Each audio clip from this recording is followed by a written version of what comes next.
All right, we're going to move on to our next topic, but before we get to that, let's get a read-in from FanDuel. Get buckets with your first bet on FanDuel, America's #1 sports book, because right now, new customers get $150 in bonus bets with any winning $5 bet. That's $150 if your bet wins. Bet on all your favorite NBA players and teams with quick bets, live same-game parlays, exclusive props, and more. That's FanDuel. So, we had this conversation yesterday, and we've been having this conversation, I think, from last week. Yesterday, it kind of continued about Pat Mahomes is him. He's on some Michael Jordan type-ish right now, Jason, I'm sorry. And it's posing the question of... He ain't here. I know who you're talking to. It's posing the question of, man, will the Browns reach the Super Bowl in the Pat Mahomes era? So we got to talking upstairs about who's closer to actually making the championship appearance. Is it the Cleveland Browns or the Cleveland Cavaliers? I think it's the Cavs, because unless Patrick Mahomes retired this morning and I wasn't made aware of it, it ain't happening. It's not just the Chiefs. It's the Ravens. It's the Bengals. It's the Bills. There's so many teams that are right there that probably are ahead of the Browns when they're whole and when they're healthy. I mean, it's the point now where they're tearing apart the entire offense and trying to put it back together because, I mean, Joe Flacco came in and looked better in it than Deshaun did. And I'm not saying Deshaun played poorly, but it's clear at this point. I don't know how you can watch that season and say Flacco wasn't better. He was. So now they got to tear the whole thing apart and try and build it around Deshaun. So if anything, I don't feel like they're advancing right now. Maybe they will in the fall when it's all put together, maybe to look better. But right now, I mean, the Cavs are the second seed in the East. Now, I do think that there's a gap between Boston and Milwaukee and where Cleveland is, but because those teams have been there before, and I think Milwaukee's just a little bored right now, and I think they'll be fine. But the Cavs are really freaking good. And I've spent the last couple of weeks talking to other teams as they come through and reaching out to some people that I have connections with from back when I covered the league, and they all say the Cavs are really good. They got to do it in the postseason. They got to prove it. And the postseason is totally different than the regular season. But I don't think they're that far away. And when LeBron comes back this summer, then they really won't be that far. I'm kidding. Maybe I'm kidding. I don't know. We'll see. So, he just threw a grenade. All right, Earl, so when you asked me this question yesterday, I think I've gone back and forth on this 5 separate times. Sure. I lean the Cavs, and I lean towards the Browns, and I lean towards the Cavs, and I lean towards the Browns. And I'm going to settle on the Browns for this reason. I think the Cavs are really good. Just like Jason, I've talked to some of my guys in the league. They all think the Cavs are really good. But to answer this question, I had to kind of peel back the layers and look at the foundation and the DNA of championship teams in each of their respective sports. It has been proven time after time after time that it is not impossible, but it is very, very, very, very, very difficult to win a championship if your best player is an undersized guard. In the last 40 years, there's only been 2 guys to ever do it, Steph Curry and Isaiah Thomas. That doesn't mean the Cavs can't win a championship with Donovan Mitchell as their #1 guy. I'm just saying history proves it is very difficult. I also believe, fundamentally speaking, that it is very difficult to win a championship if you have 2 non-shooting bigs that play together. Evan Mobley is shooting 71% from 3 this month. He's not a three-point shooter yet. He has to make some in the playoffs before I'll be able to change my mindset that him and Jared Allen aren't technically 2 non-shooting bigs on the court at the same time. So fundamentally speaking, I know the Cavs are a 2 seed. They are a legitimate threat. They could absolutely win the title. But I think they're a flawed championship based on my championship DNA in basketball. Let's look at football. Here are the ingredients you need for a championship team in football. A top-tier quarterback, someone who can get to the quarterback, and someone who can defend in the secondary. That's the Chiefs' DNA, right? Pat Mahomes, Chris Jones, and their secondary. Well, the Browns have Myles Garrett. That Chris Jones equals out. Denzel Ward, Martin Emerson Jr., Greg Newsome, that secondary equals out. The question mark is Deshaun Watson. And I'm going to turn the tables on Jason Lloyd real quick because Jason Lloyd, when we did our playoff picks, picked the Browns to reach the Super Bowl. Yeah, I learned my lesson. Because Joe Flacco was the quarterback playing at the level he was, because the rest of the ingredients in the Browns' championship DNA was there. Mm-hmm. Now, it didn't work out, but I still believe Deshaun Watson can be the guy in Cleveland that he was in Houston. I'm not selling all the stock on Deshaun Watson returning to his previous elite form. And if Deshaun does that, and I understand it is a giant if, I think the Browns have a closer championship roster around their top guy. So I'm going to answer the Browns by a slight, tiny margin, just based on my own principles of what I consider the DNA of a championship team. Tyvis? Man, both of y'all make very good arguments. Everybody knows that I am King Switzerland. I see it both ways. I really do. Because with the Cavs, I mean, basketball is different because basketball, all it takes is one or two people to get hot, and they can take over a whole game. We watch LeBron and Kyrie take over a whole series. So all it takes is two special players. And when I think about the Cavaliers, obviously we know Donovan Mitchell is that guy. He can get hot, and he just won't miss. They also got a bunch of guys who can be like that. They got a guy off the bench named Karis LeVert who can be like that. Darius Garland can be like that. If Evan Mobley continues to keep climbing, that's a mismatch for a lot of teams because it's not a lot of teams that got fours that go inside and out, that can play inside and out. And if Evan Mobley continues to go in that trajectory, that is a huge X factor, which will give them an advantage over a lot of teams. So I could see them beating, Milwaukee. I could see them beating Boston and getting into the finals. And I could see them winning it in that aspect. And then when I think about the Browns, I think it starts with the quarterback, And Deshaun Watson, he looked like he was headed in that direction before the injury. We thought that he was back. We thought that after seeing that half against Baltimore, he showed like, okay, this guy has championship DNA. And the team ends up going to be successful without him, but it lets me know that the right stuff is in that building. And Jason talked about how the Browns are blowing up their offense and getting a new offensive coordinator in there and a new play caller and getting all these new pieces. And I started to think, he said that the first team I thought about was the Baltimore Ravens. They did the same thing. And I said, it's going to take years. It's going to take a while. When you get a new when you get a new OC, it never just gels right away. It always takes a year or two. And I look up, and they was in the AFC Championship this year, so with the best record in the NFL. So, therefore, throw that scenario out the case. If they pick it up and they get going and they get the right pieces, I think that this team can be successful. That defense is great. The only thing with that defense, and they got to figure this out, is to win on the road, and they got to figure out how to be good against good quarterback play. How can you be? That is the key to this offseason for the defense. How do we be effective against good quarterback play? Because for some odd reason, when they went up against good quarterbacks, they got shredded. They got to figure out, maybe it's a disguise thing. Maybe it's more man. Maybe it's more zone. Maybe it's more blitzing. They have to figure out how to be effective against good quarterback play. Each quarterback has a weakness. I understand that. You look at even Patty Mahomes. He has a weakness. You have to find out what it is, and you have to exploit it. That's just the name of the game. And I think that's where the defense is off at right now. So when I think about those two things, the two flaws and the two positives, I fall right down the middle. Both teams have a really good chance. That was a 5-minute monologue to not pick an answer. Both teams have a really good chance to win it, and I expect to see it happen in the very near future. Here's the thing, closer to winning, you're ridiculous. Closer to winning doesn't mean it's going to happen right now. I don't think Cavs win a championship this year. Yeah. Is anyone going to sit here and pick the Browns to win the Super Bowl next year? G. All right, fair. Anyone else besides G going to pick the Browns to win the Super Bowl? This possible. Earl, you going to pick the Browns to win the Super Bowl next year? This possible.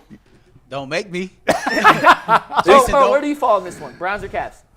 Honestly, man, this is hard. I'm like Tyvis. I'm kind of like, because I can see honestly the Cavs making it to the NBA Finals this year, and I know I done had some crazy ass Cavs takes, but I think that if they continue the way that they are and they get to the Eastern Conference Finals against Boston, hypothetically, who knows what can happen, and then they can find themselves in the finals. But you switch over to the NFL, the most beautiful thing about the NFL is the parity. You just never really know who's next up. When I look at the Cleveland Browns, I know Tyvis said he kind of got cussed out because of something I said yesterday, but I think it does go down to Deshaun Watson, right? Like if Deshaun Watson can return to form or anything like that, the Browns have shown the culture has changed. I think that there is a lot of good stuff going on in that building to where the parity pendulum can just suddenly swing in the Browns' direction. Who knows? I know next year's Super Bowl logo got orange in it, so we'll see. So, but the thing is, this is the one difference between. I ain't gonna say it's a big difference because it can happen in both ones. But you said unless Patty Mahomes retire, he's going back. What if Patty Mahomes get hurt for the rest of the whole season? Well, then it's open. And I still don't know. See, that's the thing. Like, that happens more times than not Sure. in the NFL Yeah. than it does in the NBA. So the Patty Mahomes thing doesn't really bother me that much. But I understand it Patty because Mahomes doesn't bother you that much. The guy who's made 6 straight AFC. Yeah, no, I'm saying. Earl said there's parity in the NFL, and he's right, unless you're a team trying to go to the Super Bowl in the AFC. And that's someone saying who just picked the Browns for this argument because of all my points. But I think the AFC is loaded. No, Like, what I'm saying is, like, it doesn't bother because, like, at the end of the day, he can get hurt or he can have an off game. Like, those two things are possible to happen. I've been waiting for 6 years for him to have an off game. He had an title game. He had an off game. Joe Burrow did it. Yeah, I know. And on top of that, Joe Burrow was about to do it again if they are late hit away from not being back in the Super Bowl and doing it 2 years in a row. So it's there. It's on tape that it can be done. You just have to do it. The whole thing with closer to, if you really want to draw this thing out, it comes down to contracts, right, and windows of contention. And I know the Donovan situation's hanging over the Cavs. Personally, I think he needs to sign an extension this summer. And I know I was the first one to write he wants to go to New York. But unless this thing completely unravels in the postseason and they flame out in the first round again, I really think his best path is to sign that extension this summer, which buys them a little bit more time. Doesn't mean he's going to stay here the length of the extension, but it buys them at least one more year where the Cavs can keep this thing together and you can get another year of growth out of Evan Mobley.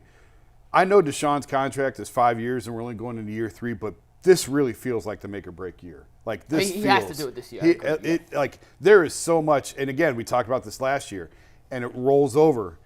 The Miles situation, he ain't getting any younger. He's in the prime of his career. The Nick situation, what kind of Chubb are you going to get back if you even get him back? Is he going to be the same guy or not after 2 massive knee injuries? It just feels like the Browns' clock is ticking a little bit faster right now than the Cavs is. And if Donovan chooses not to sign an extension this summer and says he wants out, that changes the conversation. I don't know how you can do that right now if you're him. I just think his best path is to sign the extension this summer. That buys him one more year in Cleveland. You can run this back next year with the Cavs. I'm half kind of mostly joking about the LeBron thing. But even with what you have back, what you're bringing back, what you're running back. What do you know? No, he's close personal friends with LeBron. I am not close personal friends. Every other day. It's he keeps dropping it in there. I just think it makes too much sense. Listen, if you look at it from the 30,000-foot view, I just think. So, it are makes you sense. saying Spider and LBJ pick and roll coming to a Rocket Mortgage Fieldhouse near you? He said it makes sense to him. He said it makes sense. If he wants to win another championship before he retires, this team's a hell of a lot closer than the Lakers are. I second that. Everybody I heard seconds He can that. come back here, have a storybook finish to his career. Yeah. Now, it would be the cap. It would be It'd be brutal. hell. It would be hell. You do it before a championship? You do it. It's Oh worth yeah. it. But, I mean, really, the only way to make it happen is either LeBron has to take the mid-level. Good luck with that. So let me Yeah, the roster, if they get LeBron, the one caveat with them getting LeBron is the roster's going to look way different because they can't keep everybody. Wait, so let me ask you this, though. Hypothetically speaking, I got 2 things I want to ask you about. But the first one, since we on the LeBron top, I'm going to ask you. LeBron comes in. Let's insert him. Let's take Max Strus out. Yeah. And insert him in at the 3.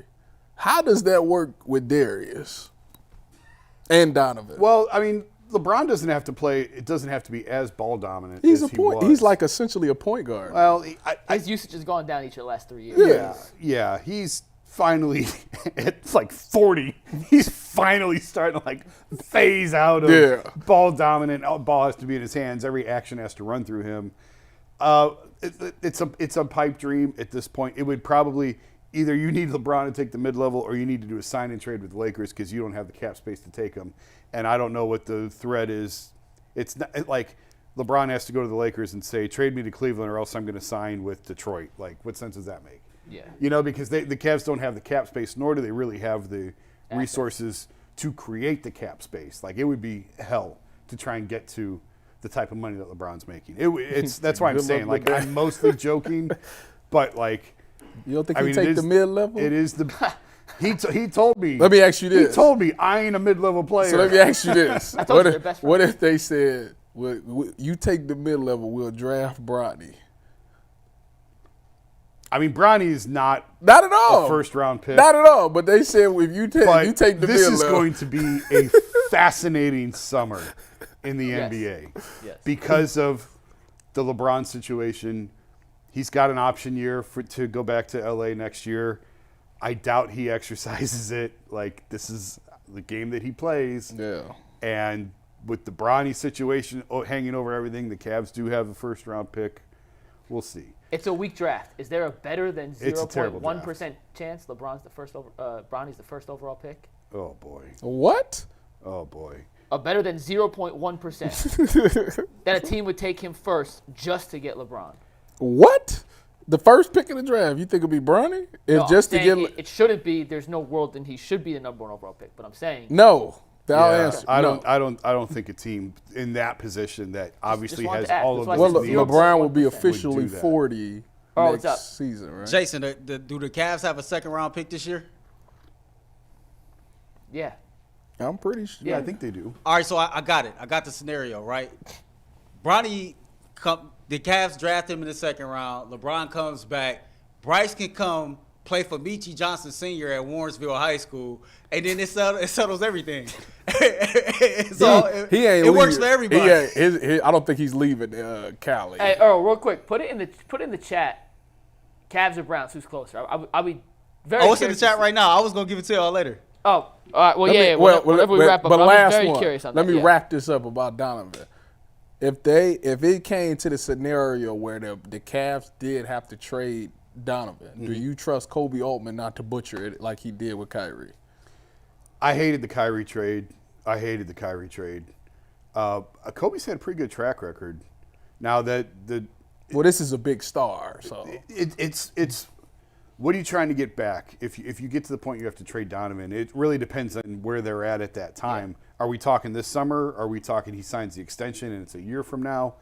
Because, I mean, I was talking to someone else in the league who agreed that the compensation for the Utah trade is coming like a wrecking ball. When you trade 5 years of control of your draft and it hasn't even started yet, and that guy may not even be here when that does begin, that can be devastating. But if you have a championship between now and then, you live with it. Or what do you get back? Are you trying to trade Donovan for another star that you add right in, or are you trying to get picks to recoup for the picks that you? So there's a couple different ways that they could go. Yeah. Which one do you think? Which one would you look at and be like, that's the best he probably could have did? It depends. I mean, and going back to like, are the Cavs going to the NBA Finals this year? There's a progression to this. So they went in the first round last year. They got their doors blown off. Mm-hmm. Now the progression should be second or third round. You know, conference semifinals, maybe even conference finals. Mm-hmm. That's the typical, natural, organic progression of NBA playoff life. Usually, not always, but usually. And then that would set them up to be a finals contender next year. They should be a finals contender next year, even without like the nonsense, the silly stuff we're talking about with LeBron. They should be a finals contender. So if there's a trade out there, you can trade Donovan and you can bring in another star, you know, who's maybe got a year left on his deal, or, you know, do you look to go that route and you push all in and you go for a championship, or you trade Donovan for picks and you're trying to recoup? So it really depends on the situation that they're in when this comes up, whether it's this summer or next summer. If they get blown out in the first round this year, he's probably not going to sign that extension, and you're probably going to have to look at dealing him. And at that point, you're probably trying to recoup picks. Yeah. Because there's no other real star available on the market right now, I don't think, that's going to become available. And you're trying to restock the cabinet for all those drafts that you gave away later on. And then you can sort of reload. You build around Evan, Darius, and Jarrett. That's a pretty good three to start with. Yep. And then you try and hunt for another star when it becomes available, I guess. And one thing to keep in mind if that situation comes up. And we don't know. We'll see. If they make a deep playoff run, I'm with Jason. I think Donovan would be silly not to at least sign the extension, and then you can figure out what happens later. But with the new CBA and the luxury tax and some of the new rules in the CBA, I'd be very surprised to see any compensation for a star match what the Timberwolves gave up for Rudy Gobert. Yeah. No, what that's never happened. What the Phoenix Suns gave up for Kevin Durant, what the Cavs gave up for Donovan Mitchell. Those days of 5 first-round picks. What did the and stuff Suns give up? for Kevin Durant? Yeah. 4 first-round picks, Cam Johnson and Mikal Bridges. Yeah, that's not happening. Yeah. So the That's days over. of those that's over. absurd trade hauls Because for a star. nobody's not gonna got happen the anymore. return on that. Nobody's seen a return. Well, on that. and now with the luxury tax, and it costs even more money, and there's certain. Isn't it a those new rule now picks. that they like stopping people from being able to make a super team? Not really. They keep trying. They're trying to. It's, And so what they've done now is they've incentivized guys to the point where it makes sense to re-sign with your current team and then trade a year later. Yeah. So that's what happened with Durant. He signed with the Nets and then they traded him anyway. Yeah. Donovan went through the exact same thing in Utah. Signed He with signed the Utah. extension. And So then they same moved with him. Gobert. Yeah, Literally, same Utah, with they Gobert. had two, Yep. so. that under that circumstance, Donovan would sign an extension this summer, lock in his money, play another year in Cleveland, and then ship him out. If he So wants to, or he that- can stay in Cleveland forever. Who And knows? that's why cap space isn't the end-all be-all like it used to be, because guys aren't necessarily making it to free agency like they did back in the day.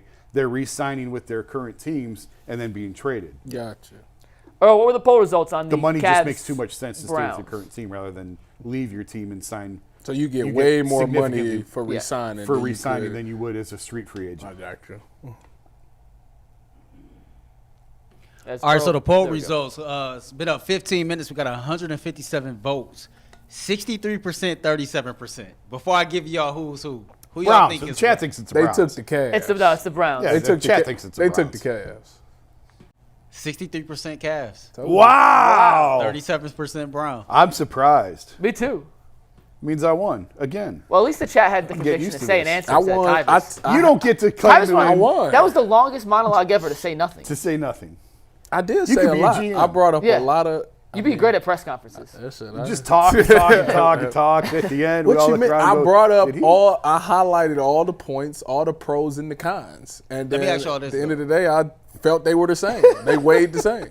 The 37% by the chat, right? Mm-hmm. Do you think it's because of lack of faith in the Browns or Pat Mahomes is that dude? I think it's Both. all both, but I think it's all the big question on Deshaun. At the end of the Yeah. day, that'll be the biggest question mark in the NFL for 2024. Not just in Cleveland, for the whole league. I What think is Deshaun- Deshaun Watson? Deshaun lost that Kansas. Didn't Kansas City make that comeback against Yeah, they're Deshaun? up 21 or 24-0. It was a half, right? Like the second half, they just came on and they just. I think they were up 24-21 in like middle of the second quarter before Kansas City scored. But yeah, That's what it is. That's like, but the thing is, he was having some success. He just, it's ultimately. This is the thing about Deshaun. Deshaun has showed you that he can go toe to toe with any quarterback in the NFL, and I respect that about him. The difference between, hopefully, the difference between the Texans and the Browns, if that was to happen again, is that Nick Chubb would be there, and assuming Nick Chubb is Nick Chubb, like that would solidify that the Browns will win those games. If they go up big and you got Nick Chubb, you won't lose those games.